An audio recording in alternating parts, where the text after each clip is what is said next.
Hello students. Tuesday को जब मेरी आपसे बात हुई थी तो मेरी कोशिश यही थी कि मैं आप सबसे बात करूं और अगर आपके कुछ डाउट्स हैं तो उन डाउट्स को मैं क्लियर करूं।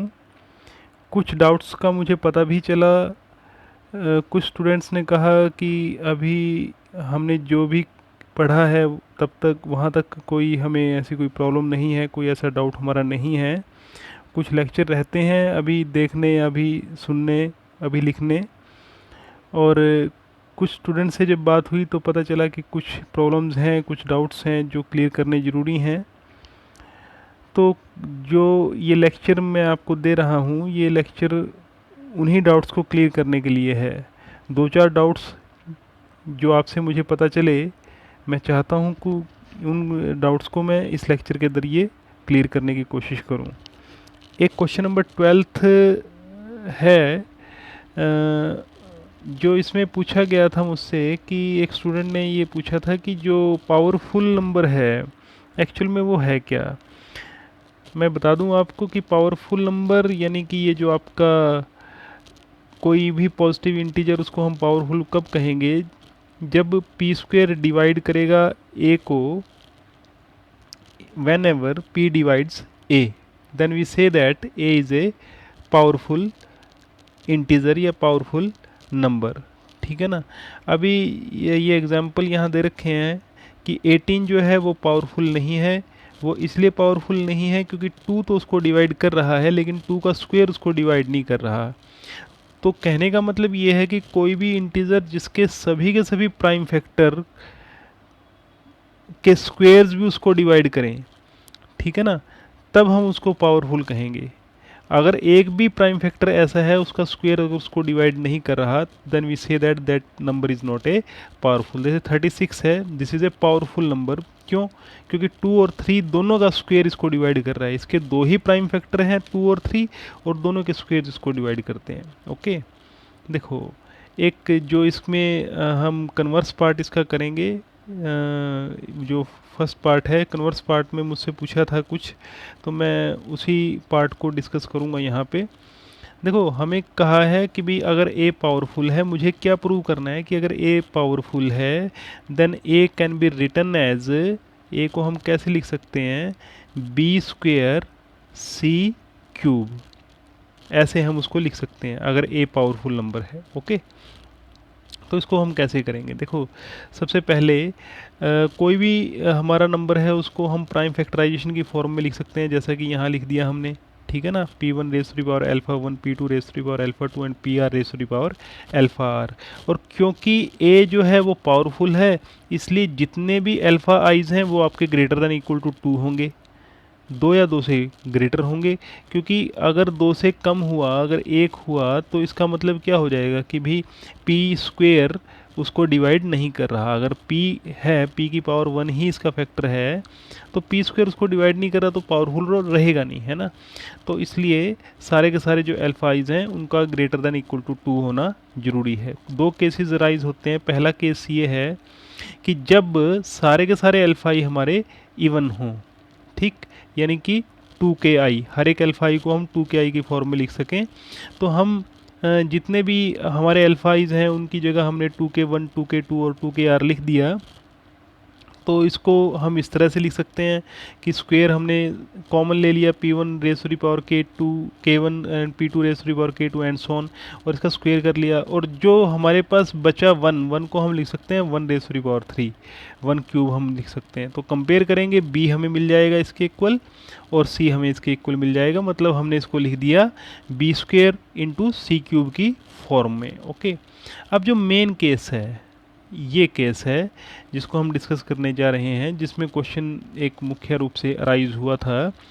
चलो हम उसकी क्वेश्चन पे आएंगे अभी। वो क्या है कि if alpha i's i lies between 1 and R are not even, सारे के सारे इवन नहीं है, without loss of generality we may assume that alpha 1 to alpha m are even. हमने अल्फ़ा 1 से अल्फ़ा m तक जो है इवन मान लिए, और अल्फ़ा m+1 से लेकर के अल्फ़ा r हमने क्या मान लिए, ओड मान लिए। अब जो विदाउट लॉस ऑफ जनरलिटी का मतलब क्या है, ये शब्द यहाँ क्यों यूज़ हुआ, ये भी आपको बता दूं मैं। देखो बात क्या है कि अल्फ़ा 1 से लेकर के अल्फ़ा आर तक के सारे हमारे जो इंटीजर हैं दे आर नॉट इवन। उनमें से कुछ ऐसे होंगे जो ओड होंगे, कुछ ऐसे होंगे जो इवन होंगे। और हो सकता है कि शुरू वाले सारे के सारे ओड हों, बाद वाले सारे के सारे इवन हों। ऐसा भी हो सकता है शुरू वाले हमारे इवन हो, बाद वाले हमारे ओड हों। ऐसा भी हो सकता है उनमें से कुछ इवन हो, कुछ ओड हो, बीच बीच में से कोई इवन कोई ओड, कोई इवन कोई ओड, इस तरह से हो। जब हम बात करते हैं विदाउट लॉस ऑफ जनरलिटी की, इसका मतलब ये है कि हमने शुरू में सारे के सारे इवन इकट्ठे कर लिए, और जो बाद में सारे के सारे हमने ओड इकट्ठे कर लिए, और जो शुरू वाले हैं उनको नाम हमने क्या दे दिया, अल्फ़ा 1 से लेकर के अल्फ़ा m नाम दे दिया। ठीक है ना। तो इस तरह से हम लिख सकते हैं विदाउट लॉस ऑफ जनरलिटी का यूज़ हम यहाँ पे इसलिए कर सकते हैं। ओके, अब देखो बात क्या है कि जितने भी हमारे अल्फ़ा 1 से लेके अल्फ़ा m तक के हैं सारे के सारे इवन हैं, तो उनको हमने 2k के मल्टीपल के फॉर्म में, 2kj की मल्टीपल के फॉर्म में लिख दिया इस तरह के। और इस तरह सारे के सारे जो आपके alpha t where t lies between m+1 to r, ये सारे के सारे क्या हैं आपके ओड हैं, तो उसको हमने क्या लिखा, 2nt+3 की फॉर्म में लिखा, where nt is greater than equal to 0 and nt belongs to z। अब जो बात है कि यहाँ क्वेश्चन ये राइज हुआ था कि जो अल्फ़ा t है वो हमारा अगर ओड है तो वो 1 भी तो हो सकता है। हाँ, ये बात सच है कि अगर अल्फ़ा t हमारा ओड है, यानी कि t अगर m+1 से लेके r के बीच में हो, तो वो आपका 1 हो सकता है। लेकिन 1 इसलिए नहीं हो सकता क्योंकि सारे के सारे अल्फ़ा आइज हमारे वो ग्रेटर देन इक्वल टू 2 हैं, क्योंकि पावरफुल होने के कारण, है ना, a का पावरफुल होने के कारण ये सारे के सारे हमारे ग्रेटर देन इक्वल टू 2 हैं। इसलिए हम इसको इस तरह से लिख सकते हैं कि भी alpha t is equal to 2nt+3 where nt is greater than equal to 0। मतलब अल्फ़ा t की मिनिमम वैल्यू आपकी 3 होगी, मैक्सिमम कुछ भी हो सकती है, लेकिन मिनिमम उसकी 3 होगी। और सारे ये अल्फ़ा t कैसे हैं, आपके ओड इंटीजर्स हैं। ठीक, तो हमने क्या काम किया कि भी जो हो आपके इवन हैं वो इवन की जगह रख दिए, जो ओड हैं वो ओड की जगह रख दिए। ओके, उसके बाद हम इसको इस तरह से लिख सकते हैं, ऐसे हम इसको लिख सकते हैं। तो यहाँ से साफ पता चलता है कि ये जो नंबर आपका बचेगा ये आपका a² होगा, और ये जो नंबर बचेगा इसको हम क्या बोलेंगे, b³ बोलेंगे। पूरे नंबर को a मिल गया, b मिल गया। ठीक, तो इसको हम इस तरह से लिख सकते हैं। ओके, तो अब एक जो नेक्स्ट हमारे पास एक यूनिमॉडुलर के बारे में मुझसे पूछा था किसी ने। यूनिमॉडुलर थ्योरम जो थी, क्योंकि थोड़ी हटके है, थोड़ी अलग थ्योरम है, उसको थोड़ा सा समझने में भी शायद दिक्कत आई होगी, या बार बार उसको समझने की किसी ने कोशिश की भी होगी, और मैं दोबारा कोशिश कर रहा हूँ उसको समझाने की।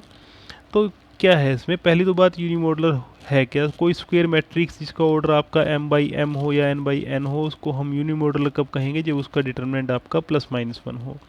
तो ये कुछ स्टेटमेंट्स हैं, they should be equivalent to each other, कि u अगर आपका m/m की मैट्रिक्स है जिसके एलिमेंट्स इंटीग्रल हैं, तो ये सारी स्टेटमेंट्स जो हैं चारों की चार, they are equivalent to each other. u अगर यूनिमॉडुलर है तो इसका जो इन्वर्स है वो एग्जिस्ट भी करेगा, और उसके एलिमेंट्स आपके सारे के सारे इंटीग्रल होंगे। ठीक, और u को हम एलिमेंट्री रो मैट्रिसेस के प्रोडक्ट के रूप में लिख सकते हैं। एलिमेंट्री रो मैट्रिक्स होगी क्या, वो आपको मैं अभी बताऊंगा बाद में। और u को हम लिख सकते हैं एलिमेंट्री कॉलम मैट्रिसेस के प्रोडक्ट के रूप में। ठीक, तो जो फर्स्ट पार्ट है, फर्स्ट पार्ट इम्प्लाइज सेकंड। तो पहला पार्ट मतलब अगर यूनिमॉडुलर है तो यू इनवर्स एग्जिस्ट करेगा, और यू इनवर्स के सारे एलिमेंट आपके कैसे होंगे, इंटीग्रल होंगे। देखो हमें पता है कि यू यूनिमॉडुलर है, ठीक है ना। तो डेफिनेशन एडजॉइंट मैट्रिक्स की डेफिनेशन से एडजॉइंट ऑफ यू के सारे एलिमेंट्स आपके क्या होंगे, इंटीग्रल होंगे। इंटीग्रल क्यों होंगे, क्योंकि यू के एलिमेंट्स कैसे हैं, इंटीग्रल हैं। ठीक, यू इनवर्स की अगर हम बात करें तो वो आपका एग्जिस्ट कर जाएगा, क्यों, क्योंकि डिटर्मिनेंट ऑफ यू आपका क्या है, +-1 है, यानी कि नॉन ज़ीरो है, इसलिए वो एग्जिस्ट आपका कर जाता है। यू इनवर्स आपका किसके इक्वल आया, + एडजॉइंट ऑफ यू के इक्वल आया। ठीक है जी। It follows that U inverse has integral elements, क्यों? क्योंकि एडजॉइंट ऑफ यू के एलिमेंट्स आपके इंटीग्रल हैं, तो यूनिवर्स के भी एलिमेंट आपके इंटीग्रल होंगे। ठीक है जी। सेकंड इम्प्लाइज, अब ये एक बात हमें प्रूव करनी थी, वो तो होगी। अब सेकंड इम्प्लाइज फर्स्ट, मतलब अगर यू इनवर्स एग्जिस्ट करता है और उसके एलिमेंट्स इंटीग्रल हैं, तो यू आपका क्या होगा? यूनिमोडुलर होगा। हम लिख सकते हैं इस तरह से। आगे हम डिटरमिनेंट अगर लगा दें तो उसको ऐसे भी लिख सकते हैं। यू इनवर्स हमारा क्या है? आइडेंटिटी है। हमें पता ही है कि वो आइडेंटिटी होता है। ठीक है ना। तो यहाँ से इन दोनों का प्रोडक्ट कितना आया? 1 आया। और एक तरह से हमें डिटर्मिनेंट ऑफ यू इनवर्स मिल गया 1 अपॉन डिटर्मिनेंट ऑफ यू, हमें ये मिल गया। लेकिन हमें क्या गिवन है? कि हमें गिवन है कि ये जो डिटर्मिनेंट ऑफ यू इनवर्स है ये आपका क्या है? इंटीजर है। इंटीजर क्यों है? क्योंकि यू इनवर्स के सारे एलिमेंट कैसे हैं? इंटीजर्स हैं। तो उसका डिटर्मिनेंट भी क्या होगा? वो भी हमारा इंटीजर ही होगा। ठीक है ना। अब अगर ये इंटीजर है, डिटर्मिनेंट ऑफ यू इनवर्स अगर हमारा इंटीजर है, तो डिटर्मिनेंट ऑफ यू 1 को डिवाइड करेगा। ठीक है ना। ये डिटर्मिनेंट ऑफ यू आपका 1 को पूरा पूरा डिवाइड करेगा। और अगर डिटर्मिनेंट ऑफ यू 1 को डिवाइड करेगा तो इसका मतलब क्या होगा? कि this should be equal two plus minus 1। और ये इम्प्लाई करेगा कि यू आपका क्या है? यूनी मॉडुलर है। ठीक। थर्ड इम्प्लाइज फर्स्ट, अगर कोई मैट्रिक्स जो कि एलिमेंट्री मैट्रिसेस के प्रोडक्ट के रूप में लिखी जा सके तो उसको हम क्या कहेंगे? यूनिमोडुलर कहेंगे। देखो एक बात पक्की है कि एलिमेंट्री रो मैट्रिक्स जो होती है वो यूनिमोडुलर होती है। एलिमेंट्री रो मैट्रिक्स, अब थोड़ा मैं बता दूं आपको एलिमेंट्री रो मैट्रिक्स है क्या। देखो मान लो आपके पास कोई मैट्रिक्स है, सपोज मैंने कोई मैट्रिक्स ले ली ए, ठीक, और ये आपकी मैट्रिक्स जो है 3x3 ऑर्डर की मैट्रिक्स है सपोज। इसके ऊपर आपने कोई ऑपरेशन लगाई, कोई भी रो ऑपरेशन आपने लगाई, ठीक, और सपोज आपने रो ऑपरेशन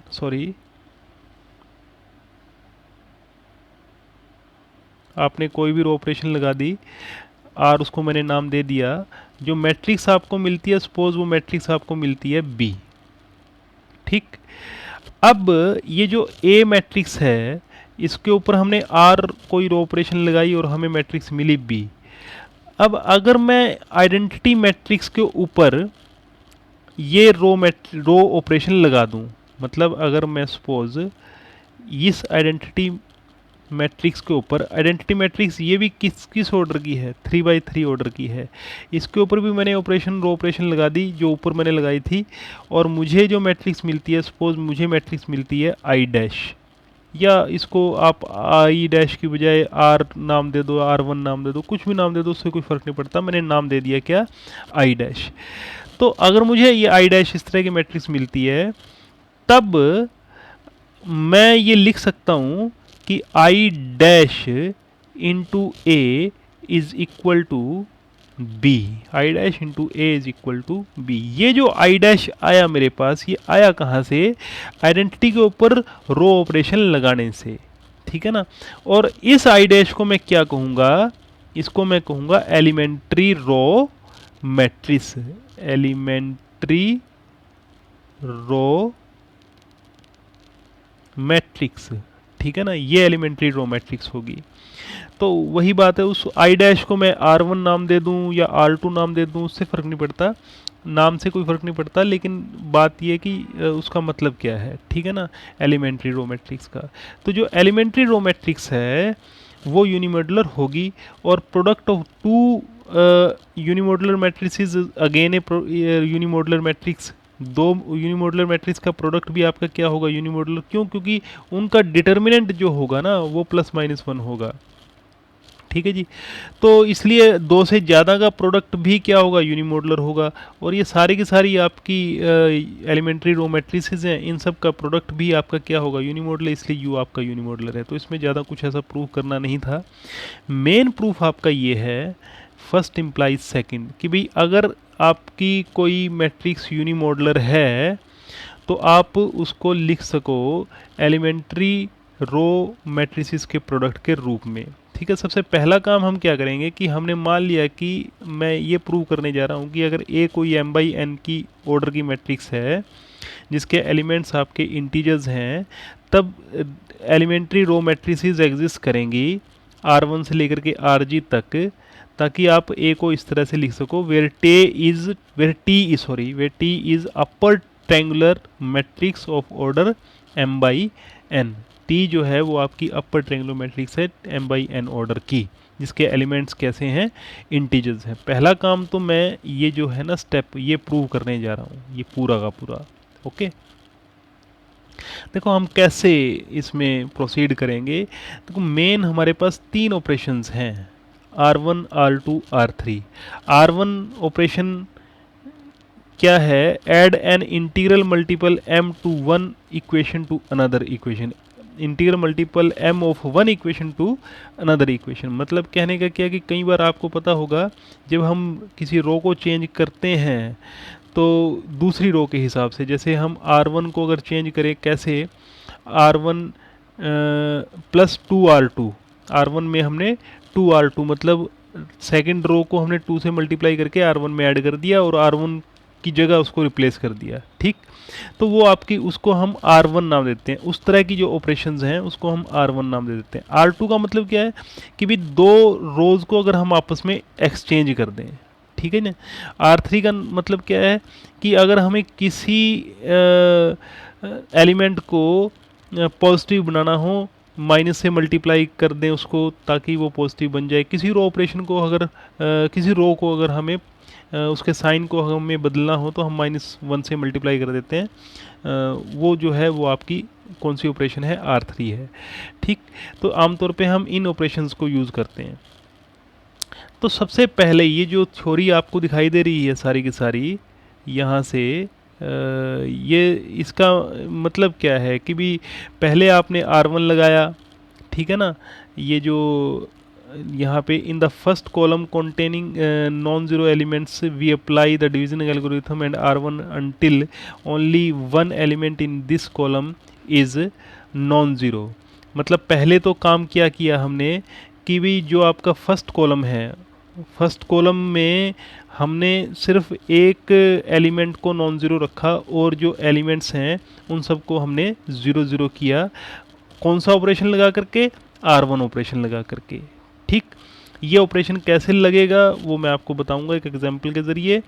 उसके बाद हमने क्या काम किया कि भाई सपोज हमारे पास जो फर्स्ट कॉलम है उसका फर्स्ट कॉलम का सेकंड एलिमेंट हमारे पास नॉन ज़ीरो है, तो उसको पहले हम क्या काम करेंगे, फर्स्ट प्लेस पे लेकर के आएंगे, या यूँ कहो कि हम R1 जो रो है उसको हम इंटरचेंज कर देंगे किसके साथ, R2 रो के साथ। तो वो जो है ना ये R2 जो ऑपरेशन है इंटरचेंज करना रोज को आपस में, तो वो हम लगाएंगे। और उसके बाद ज़रूरत पड़ेगी हमें किसकी, R3 रो की, ताकि अगर कोई नेगेटिव हमारे पास नंबर है उसको पॉजिटिव बनाने के लिए हम -1 से उसको मल्टीप्लाई कर दें। ठीक है ना, इस तरह से हम चलेंगे। ठीक, और उस ये हिसाब से we now repeat this process on the column to the right of one just considered, but in this step we ignore the first row, just the second column operated and may have 2 non-zero elements in first and second row. Continuing in this manner we arrive at an upper triangular matrix. अब इसका मतलब यानी कि जैसे ही हम first column के सभी elements को ज़ीरो कर देंगे एक को छोड़ करके, यानी कि फर्स्ट वाला आपका नॉन ज़ीरो है और सारे आपके ज़ीरो हैं, फिर हम क्या काम करेंगे कि सेकंड कॉलम पे जाएंगे। सेकंड कॉलम पे हम जो फर्स्ट रो के एलिमेंट हो उनको नहीं छेड़ेंगे, फिर हम जो सेकंड और थर्ड रो है एक तरह से या उसके बाद की रोज़ हैं उनको हम कंसिडर करेंगे। ठीक है ना, तो इस तरह से हम चलते चलते एक ऐसी मैट्रिक्स पे पहुंच जाएंगे जो कि एक अपर ट्रायंगुलर मैट्रिक्स होगी। ये एक एग्जाम्पल के ज़रिए हम इसको समझने की कोशिश करेंगे। जैसे हमने एक मैट्रिक्स ले ली A, ठीक है, 3x3 ऑर्डर की। ओके, एक हमारे पास आइडेंटिटी मैट्रिक्स ये भी 3x3 ऑर्डर की। पहला काम हमने क्या किया कि भाई हमने ना जो 3 है और जो 2 है इसको 0 बनाया। कैसे बनाया 0? ये दो ऑपरेशंस लगा करके। ठीक, जब 0 बनाया तो हमारे पास ये दोनों 0 बन गए ऑपरेशन लगाने के बाद। फिर हमने क्या काम किया कि भाई इस 1 को ना फर्स्ट पोजीशन पे लाने के लिए मैंने क्या काम किया, इंटरचेंज कर दिया रोज़ को। फिर मैंने ये जो है ऑपरेशन लगा दी इसको फर्स्ट पोजीशन पे लाने के लिए। फिर मैं क्या काम करूँगा, ये जो फर्स्ट आपका कॉलम है इसको हम इग्नोर करेंगे, हम सेकंड कॉलम की बात करेंगे। सेकंड कॉलम में भी आप फर्स्ट रो के जो एलिमेंट्स हैं उनको इग्नोर करोगे, उनकी ज़रूरत नहीं हमें। सिर्फ हम जो ये जो लास्ट एलिमेंट है फर्स्ट सेकंड कॉलम के अंदर जो लास्ट एलिमेंट है इसको ज़ीरो करने जा रहे हैं। ठीक, क्यों ज़ीरो करने जा रहे हैं? क्योंकि जो अपर ट्रायंगुलर मैट्रिक्स है, अपर ट्रायंगुलर मैट्रिक्स के जो डायगोनल के नीचे के एलिमेंट्स हैं वो सारे जीरो होते हैं, डायगोनल के एलिमेंट्स नॉन जीरो होते हैं, डायगोनल के ऊपर के एलिमेंट्स आपके नॉन जीरो होते हैं। ठीक है ना? तो इसलिए हम ऐसा करते हैं कि भाई हमने ये जो है डायगोनल के नीचे के एलिमेंट्स को हमने ज़ीरो बनाना था, इसलिए हमने ज़ीरोस को किया। फिर हमने क्या काम किया, ये जो -7 है और जो ये -1 है इनको प्लस करने के लिए, पॉजिटिव बनाने के लिए हमने ये ऑपरेशंस लगाई, ये वाली ऑपरेशन यानी कि R3 हमने लगाई। ठीक, वो R3 लगाने के बाद हमें एक तरह से ये अपर ट्रायंगुलर मैट्रिक्स मिल जाती है। This is A upper triangular matrix. अब ये जो अपर ट्रायंगुलर मैट्रिक्स है इसको हम ऐसे लिख सकते हैं, ये अपर ट्रायंगुलर मैट्रिक्स है जो पहले शुरू में हमने ऑपरेशन लगाई थी, ये पूरी ए हमने ले ली, जो शुरू में ऑपरेशन लगाई थी R1। R1 का मतलब क्या है कि भाई हमने आइडेंटिटी के ऊपर जो ऑपरेशन लगाई, एक बार दोबारा बता दूं आपको, ये जो ऑपरेशन हमने लगाई यहाँ पे, ये किसके ऊपर लगाई? हमने इस आइडेंटिटी के ऊपर लगाई। ठीक है जी, इस आइडेंटिटी के ऊपर जब हमने लगाई तो मुझे कौन सी मैट्रिक्स मिली? मुझे ये R1 मिली। ओके, फिर मैंने क्या काम किया कि जो सेकंड मैंने ऑपरेशन लगाई वो ये लगाई, किस उस आइडेंटिटी, इस आइडेंटिटी के ऊपर लगाई, ये जो ऊपर आइडेंटिटी है। तो मुझे कौन सी मैट्रिक्स मिली? मुझे मैट्रिक्स मिली ये वाली। ठीक, ऐसे ही फिर मैंने जब थर्ड ऑपरेशन लगाई उसके बाद जो मैंने काम किया वो क्या किया कि भाई R3 को मैंने चेंज किया R3 माइनस R2, ये ऑपरेशन लगाई। ये अब मैं किसके ऊपर लगाऊंगा? यही ऑपरेशन मैं लगाऊंगा किसके ऊपर? इस आइडेंटिटी के ऊपर। ठीक है ना? तो मुझे क्या मिलेगा? मुझे ये R3 मिला, मुझे ये R3 मिला। ऐसे ही जो लास्ट ऑपरेशन है, ये ऑपरेशन मैं लगाऊंगा किसके ऊपर? सॉरी, मैं लगाऊंगा इसके ऊपर, इस आइडेंटिटी के ही ऊपर। ठीक है ना? तो जब मैंने इसके ऊपर लगाया ये ऑपरेशन तो मुझे क्या मिला? ये R4 जो है मैट्रिक्स, एलिमेंट्री रो मैट्रिक्स मिली। तो R1 से लेकर के ये R2, R3, R4 these are elementary row matrices. तो जब आप इनको इस तरह से मल्टीप्लाई करोगे और ए से मल्टीप्लाई करोगे तो तुम्हें क्या मिल जाएगा? एक अपर ट्रायंगुलर मैट्रिक्स मिल जाएगी। तो इसको हम इस तरह से लिख सकते हैं, T is equal to R4 to R4, R3, R2, R1 and A, ऐसे लिख सकते हैं। तो यही बात यहाँ पे है, ये जो लिखा है ना यहाँ पे कि भाई ए अगर हमने m/n ऑर्डर की मैट्रिक्स की ली, m/n ऑर्डर मैट्रिक्स हमने ली, तो टी को हम जो अपर ट्रायंगुलर मैट्रिक्स है उसको हम इस तरह से लिख सकते हैं कि ये जो ऑपरेशंस हैं बार बार लगाने के बाद ए के ऊपर, ठीक है ना, हो सकता है कि शायद हमें 3 लगानी पड़े, 4 या 10 भी लगानी पड़े, तो RG आपका R10 भी हो सकता है, R4 भी, R7 भी, R3 भी, कुछ भी हो सकता है। ठीक है ना? तो इससे कंपेयर अगर हम करें तो RT को हम इस तरह से लिख सकते हैं। ओके, फिर हमने क्या काम किया कि भाई जो है ना इन्वर्स, क्योंकि एग्जिस्ट करता ही है एलिमेंट्री रो मैट्रिक्स का, क्योंकि उसका डिटरमिनेंट आपका 1 है ना, नॉन जीरो है, तो उसका इन्वर्स एग्जिस्ट करता है। तो आप इसको इस तरह से लिख सकते हो सब। ठीक, और एलिमेंट्री रो मैट्रिक्स जो है इन्वर्स उसका वो भी आपका क्या होता है? एलिमेंट्री रो मैट्रिक्स होता है। तो हमने क्या काम किया कि ए को रिप्लेस कर दिया यू से। ठीक, यानी कि ए तो आपकी हम m/n लेकर के चल रहे थे ना, u तो हमारी m/m ऑर्डर की मैट्रिक्स है, u हमारी स्क्वायर ऑर्डर की उसका जो ऑर्डर है वो हमारा m/m है। तो हमने a को रिप्लेस कर दिया किससे? u से। ठीक, तो मतलब दोनों में रोज और कॉलम्स हमारे एक तरह से ये मान करके चले m हमारा n के इक्वल हो गया। ठीक, और इसको हमने रिप्लेस किया किससे? Ri' से। तो लिखेंगे हम किस तरह से? इसको ऐसे लिख सकते हैं, फिर a को ऐसे लिख दिया हमने। ठीक, अब हमें प्रूव क्या करना है कि डिटरमिनेंट ऑफ t इज +-1। ये कैसे करेंगे? दोनों तरफ हमने डिटरमिनेंट ले लिया, लेने के बाद सभी जितनी भी एलिमेंट्री रो मैट्रिसेस है सबका डिटरमिनेंट हमारा +-1 होता है। ठीक है ना?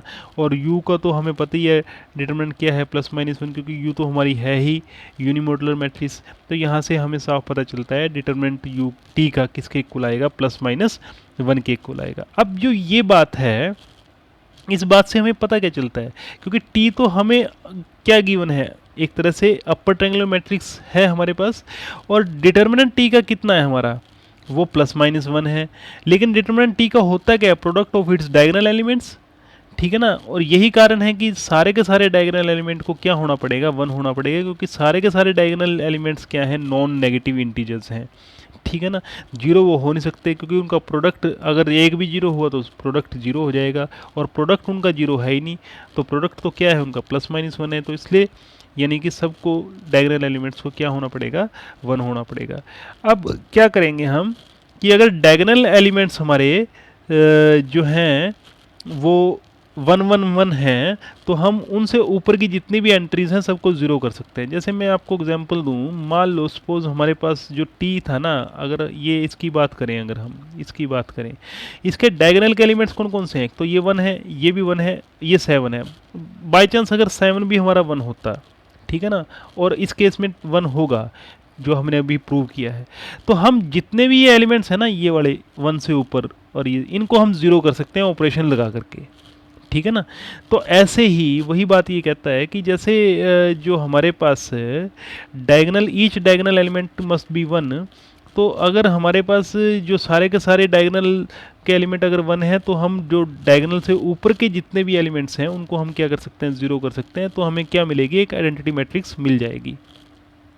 तो हमने उस टी को किससे रिप्लेस कर दिया, आइडेंटिटी से। तो साफ पता चलता है use a product of elementary row matrices. तो ये आपका ये मेन प्रूफ था। आगे तो ज़्यादा ये जो आपका फर्स्ट इम्प्लाइज सेकंड ये आसान ही है, इसमें तो ट्रांसपोज कर देते हैं हम। मान लो कोई यूनिमॉडुलर है तो उसका ट्रांसपोज भी यूनिमॉडुलर है, उसको हम कैसे लिख सकते हैं, किसी भी यूनिमॉडुलर को प्रोडक्ट ऑफ रो मैट्रिसेस के रूप में, ठीक है, ऐसे लिख दिया हमने, क्योंकि अभी प्रूव कर चुके हैं ना ऊपर हम। फिर दोनों तरफ ट्रांसपोज लिया, ट्रांसपोज लेंगे, जितनी भी एलिमेंट्री रो मैट्रिसेस का ट्रांसपोज है वो एक तरह का आपका क्या हो, उसको नाम क्या दे दिया हमने, C1 से लेकर के CG तक नाम दे दिया, ठीक है ना। और ये जितने भी आपके C1 से CG तक हैं, they are elementary column matrices. सीधी सी बात है कि भाई कोई आपकी एलिमेंट्री रो मैट्रिक्स है, उसका ट्रांसपोज करोगे तो वो क्या हो जाएगा, एलिमेंट्री कॉलम मैट्रिक्स हो जाएगा, ठीक है ना। तो ये जो प्रूफ है ये तो ज़्यादा मुश्किल नहीं है, ये भी नीचे वाला भी आपका सिंपल ही है प्रूफ। तो मेन जो था प्रूफ उस वो मैंने डिस्कस किया। फिर भी अगर आपको कुछ ना समझ में आए तो आप मुझसे पूछ सकते हैं, फ़ोन पे भी पूछ सकते हैं, कैसे भी आपका मन करे आप पूछ सकते हैं, ठीक है ना। और दूसरी बात, एक असाइनमेंट मैंने आपको दी है करने के लिए, मंगलवार तक, मेरे ख्याल से मंडे तक, हाँ मंडे तक मैंने कहा है उसको करने के लिए। तो कोशिश करो मंडे तक उसको कंप्लीट करने की, जितने क्वेश्चन भी आपसे हो सके उतने करो, ठीक। फिर भी कहीं दिक्कत आए उसमें भी आप मुझसे पूछ सकते हो कि भाई ये कैसे क्वेश्चन होगा। कोशिश करो अपने आप करने की। जब हम खुद प्रैक्टिस करते हैं तो चीज़ों को कैसे इम्प्लीमेंट करना है उसका हमें पता चलता है, ठीक है ना। तो आज फ़िलहाल इतना ही, ठीक है जी, धन्यवाद।